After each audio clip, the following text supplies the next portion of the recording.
Hello YouTube, this is Thomas Judge back once again, and today is the official video one of my series on emulation. So the last video was just kind of an intro giving an idea of what the scene is. Now I'm going to dive into it a bit more, and today we're going to be talking specifically about emulation, front ends, back ends, and things like that. And I'll explain that in the video. Just to start with, the series is not technically a guide of how to emulate stuff. The internet's got lots of places for that, much better than I can do. Instead, this is a chronicle of my journey, what I learnt, how I learnt it, and where to find resources to learn more. And above all, I'm going to cover all those bits that were hard to understand or learn more about or aren't really very well documented or covered anywhere else.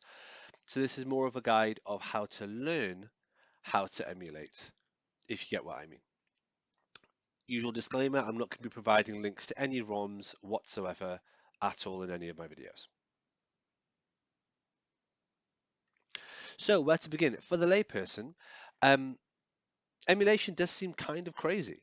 It's a bit of a magical way to play any game anywhere. It seems both too complicated to understand and also simply too simple and too good to be true. So it must be a scam, right? The reason I say that is when I try to explain to people what I've been up to and what I've been doing, the minute you step out of your normal bubble of people who play video games or share roughly the same bits of the internet as you, when you start speaking to normal people, they just have no idea. One of the examples I often give in my comic videos is I once came out of an Avengers movie and someone was asking her partner why Superman isn't part of the Avengers. Which, if you're in the comic world, you're like, my God, that's the stupidest question ever. But if you're not part of the comic community, yeah, this is what average members of the public are like. And so, similarly, if you're going to be explaining emulation to family friends or a friend of a friend or someone down the pub, someone who's not really into video games, yeah, actually, you have to remember the concept of emulation is slightly mind blowing. You can play any game, anywhere, on any device. It's really easy. It sounds too good to be true. Well, the truth is, it's actually much, much easier than people think it is. It's actually really, really accessible. And this is down to a dedicated, talented, and ever-growing community of people who are working on emulation, emulators, ROMs, all that sort of stuff. I'm going to run through some of this now, but suffice to say, everything I'm going to mention next is a piece of software made for free, pretty much, by dedicated enthusiasts. And these enthusiasts all rely on each other in a growing ecosystem of different aspects of emulation. And this ecosystem is generally split into three parts: hardware, which we talked about a lot in the last video, front end software, which we're about to talk about here, and then actual emulators themselves or emulation software. What we're going to do here is we're going to talk about those last two because we talked about hardware last time. Now we're going to talk about front end software and emulation software. So let's dive straight in to front end software. Now, everything I'm going to mention here, you should definitely Google, and I'll try and put some links in the description and so on. But ultimately, this is me giving you the key terms that you're going to come across in so many other emulation videos and guides. This is that the really basic vocabulary you need to be familiar with to start talking about emulation. So let's start off with front ends. A front end is like an operating system. Think of it a bit like Windows. It's the main way you interact with your device. It can hold different emulators within it, the same way Windows lets you use specific bits of software within Windows, like Microsoft Word or Microsoft Excel. There are lots of different front ends, and they all have different pros and cons. The first, and I guess the most important front end to be familiar with, is the one called RetroArch. Now, RetroArch is often referred to as an emulator, but it's not an emulator because once you set it up, you have to download the various emulators within it. RetroArch calls these cores, but they're basically emulator softwares, which we'll talk about later on in this video. RetroArch is often a fundamental thing built into loads of other front-end devices. So it's often a front end within a front end. Learning how to use RetroArch, learning what RetroArch is, learning how to configure RetroArch, even in a fiddly way on a janky device, is really, really useful because all that learning will ultimately be transferable to everything else that you do. So for example, Emulation Station is a really popular, really slick front end that actually has RetroArch kind of embedded within it. And learning how to use Emulation Station, as I did and as I'll talk about in the next video, is really, really important. But part of that learning curve will involve learning how to use RetroArch. So Emulation Station itself is actually much slicker and much better and a really usable front end. Highly recommended. A fork of Emulation Station is something called Emulate, which is what you get on a lot of the dodgy Chinese knockoff devices that you can buy from Amazon or eBay now. And I'll talk about that next time as well. But again, Emulate has a whole wiki and Reddit threads and all that sort of stuff about it. It's another important front end. Batocera is an excellent front end in my opinion. It's one that works really well on PCs and on Steam Decks, and I've used it on both. It's really flexible. It does have its limitations, but for various pros that I'll go into in a later video, it's actually one of the high-end front ends that I ended up really diving all the way into and kind of mastering a fair bit. This is the branch that I went down in my emulation journey. Stepping away from Windows, we've got Show, which is a free Android front end. It's actually the one that I installed on my Lenovo Legion. Sorry, not my Lenovo Legion, my Logitech G Cloud rather. And I installed it on my Logitech G Cloud. It's really cool. We're gonna have a video later talking about it. But this is again a popular front end. Unfortunately, it's no longer supported by developers or new updates. That's a bit of a shame, but it is still really good. There's two further ones here. One is called RetroBat, which I'll be honest, I don't know a huge amount about. I do know that it's a major front end. Allows you to loads of configuration, including a lot of arcade stuff. And the next one is RetroPie. Similarly, I know very little about that. I know it's a front end. I know it lets you do lots of configuration, including arcade stuff. Both RetroBat and RetroPie have loads of tutorials on the channel Just Jamie, which is one of the YouTube channels that I name dropped in the last video. And yeah, I know nothing about them, but I do know they are very, very popular. I think RetroPie especially works on the Raspberry Pi, which a lot of people used to use for emulation before more bespoke hardware started coming out.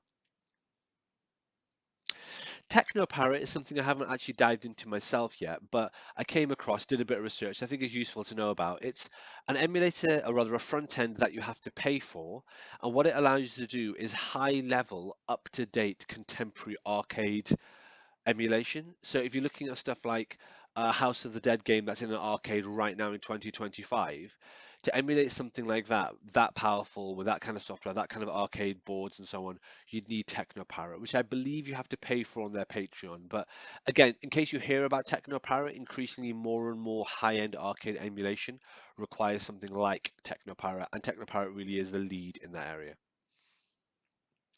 Two final ones. There's one here called Bazite, which is a custom OS built for Steam to allow emulation and so on. So this is actually built specifically for Steam Decks. Apparently, this is absolutely amazing. I know nothing about it. I've never tried it, but from all accounts, it is an incredible emulation front end.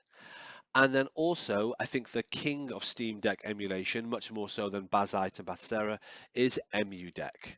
And EmuDeck is considered to be like the absolute like sort of well, the king is the emperor of Steam Deck emulation front ends, and one I would highly recommend checking out. I did check it out, and in the end, I went down a slightly different route. But if you're interested in emulation on your Steam Deck, EmuDeck is king, is where you should really start, and then making your own decisions.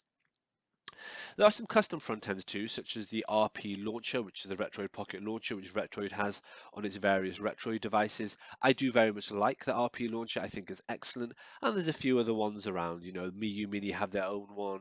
There's a whole bunch of other firmwares floating around as front ends, and you'll get that especially from the Retro Game Core website. But yeah, that's just an idea of some of the really, really key front ends that you need to be familiar with. Google those terms, look at those websites. When you hear them mentioned on YouTube videos by other creators, or even in the rest of this series, now you know what it relates to.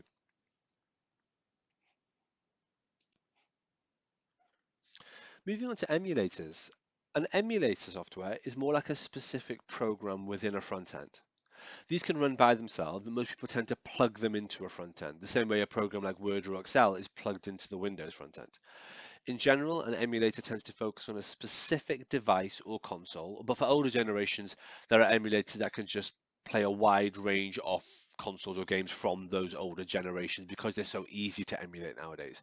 But that's much less likely the more recent the gaming generation is. So you might get something that can play everything up to and including Sega Mega Drives. That's like, you know, 5 different generations of console all the way up until then, but you're only likely to get an emulator specifically for PS3 or even PS4 as a unique thing because it's just much more demanding. It has to be much more tailored.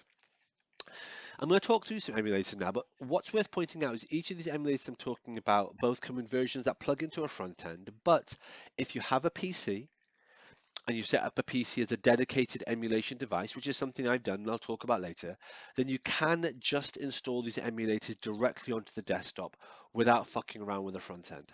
And if you do that, chances are you can actually install the most up-to-date emulator as a standalone.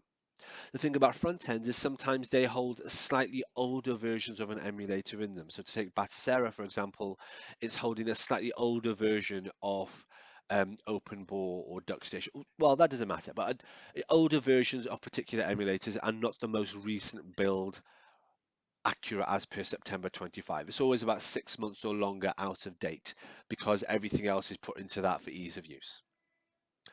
Anyway, enough of that. Let's look at the emulators. The first one I want to talk about is on the Dreamcast. There's actually two key ones here. The first important one is Flycast that people talk about for Dreamcast emulation. And if for whatever reason you don't want to use Flycast, you can use Redream, which is also a great Dreamcast emulator.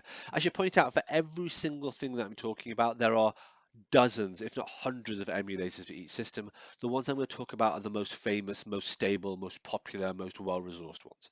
So that's Dreamcast. Next up, we've got DS.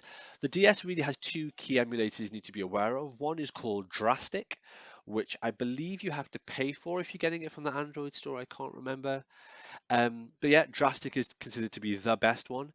And then the other key DS emulator is a Melon DS. This is the logo here. Melon DS was pretty maligned as being a pretty mid, sort of semi-usable emulator, but I think over the last couple of years it's come along in leaps and bounds. And actually, I find that it's actually excellent. It works really, really well. But there we are. It's also embedded in RetroArch, whilst Drastic is not.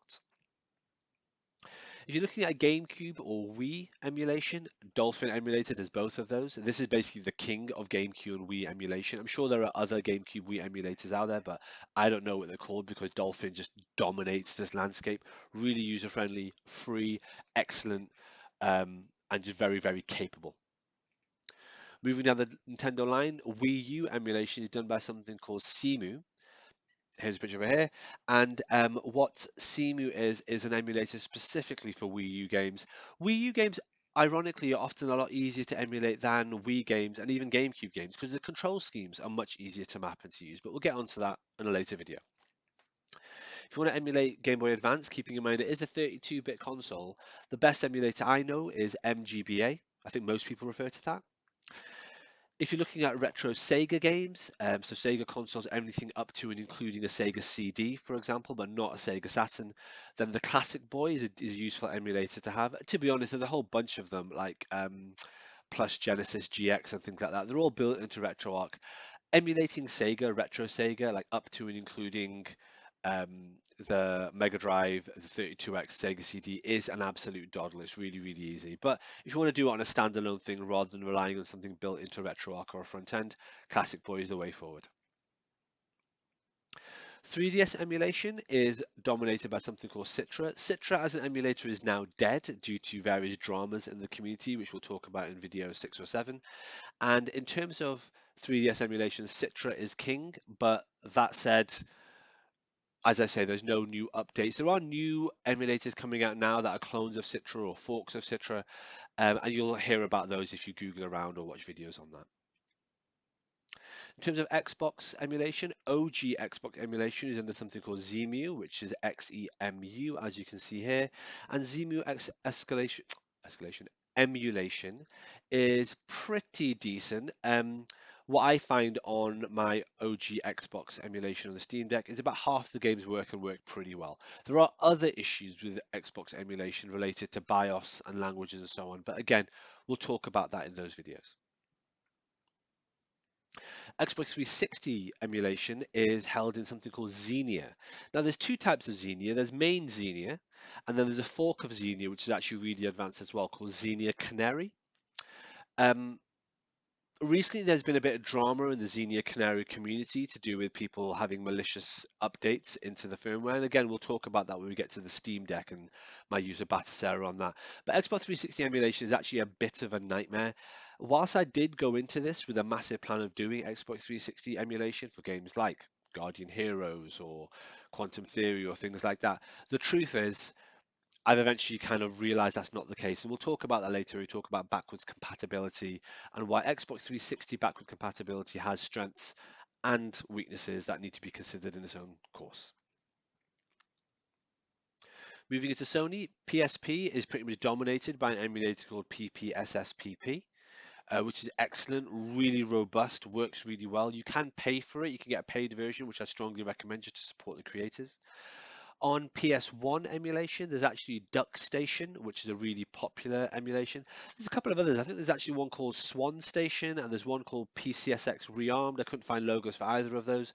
But yeah, PS1 emulation is pretty much a doddle. PS2 emulation is kind of split in two sides. One, you've got the Android side, which is Ether SX2. There's a lot of controversy and drama around that. If you Google it, you'll see what I mean.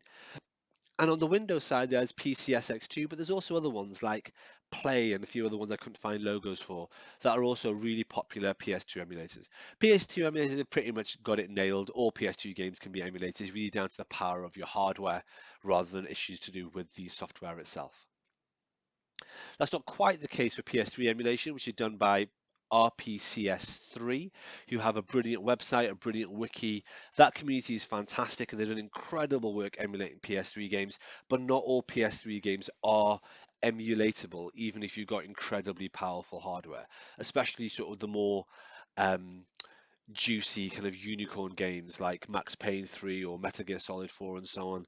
Emulating those, even on a high-end PC, is very hard going just because the emulators still need development.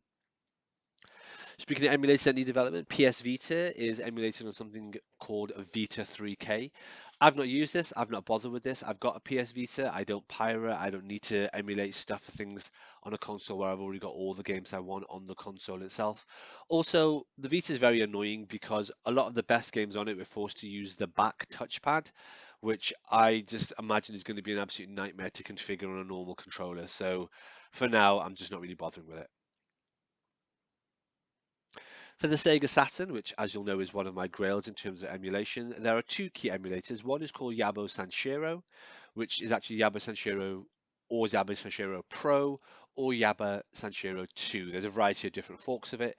Separate to that is a Saturn emulator called Beetle, which is built into RetroArch and a few other front ends as well, and is also pretty good.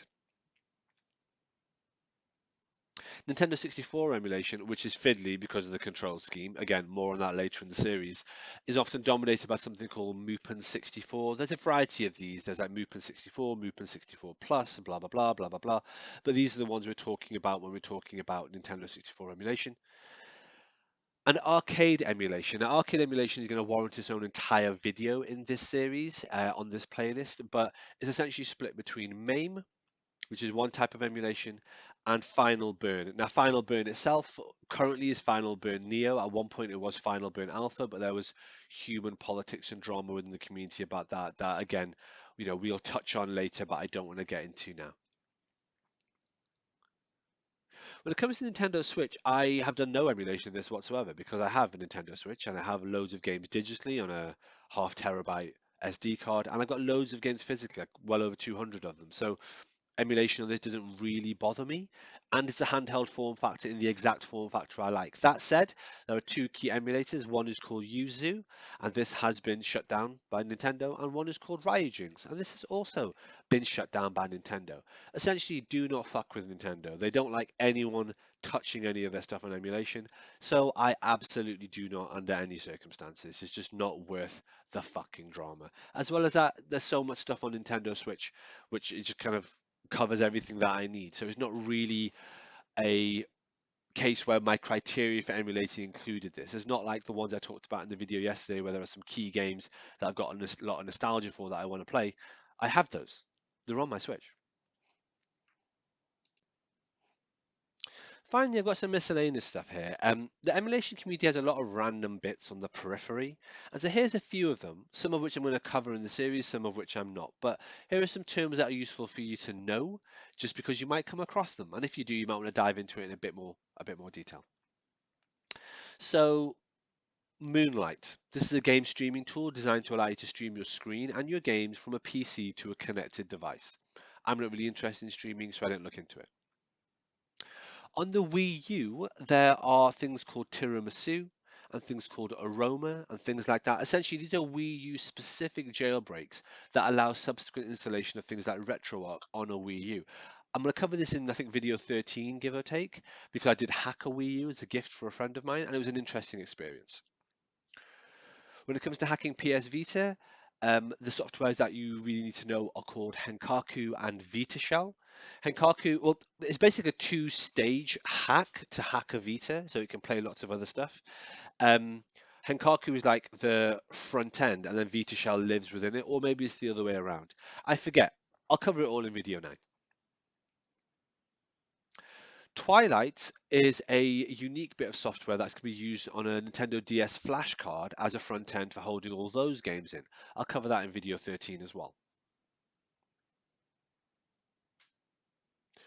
Mugen is something that I'd never heard of before I started getting into the emulation scene. It is an incredible, completely weird 1v1 fighting game engine that's actually really interesting and worth digging into. So I'll talk about that in video 17.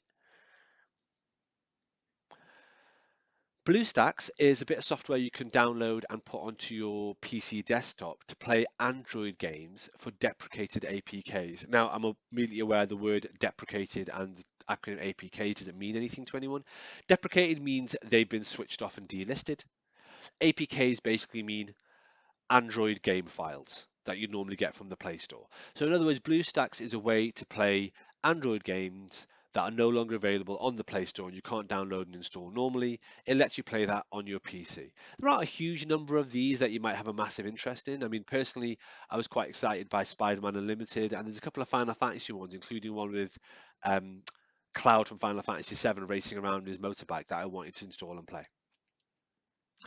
And finally, there's something called Open Bore, which is like a weird open source, free to play, free to use engine that people use to make random fighting games of all sorts of things they want. They're all janky fan made knockoffs, but some of them are really, really super slick. And all of them are pretty interesting. There's no harm in having them, they're free. It's just an interesting, weird little offshoot to the industry. And to be honest, part of me is tempted to maybe make an open bore game myself one day. Who knows? All right, with that, that's all I wanted to cover in this video talking about what is emulation. Hope you found all these terms useful. These are all things to sort of write down, look at, Google, kind of understand a bit more. These are all the terms that you're going to be coming across when you're diving into emulation as a complete emulation virgin. And these are all things that you shouldn't let deter you or worry you. In the next video, we're going to dive into me actually going through a reasonably sketchy plug and play device and how I learned how to emulate and how I fucked around and found out and all that sort of stuff. But until then, everyone, stay classy.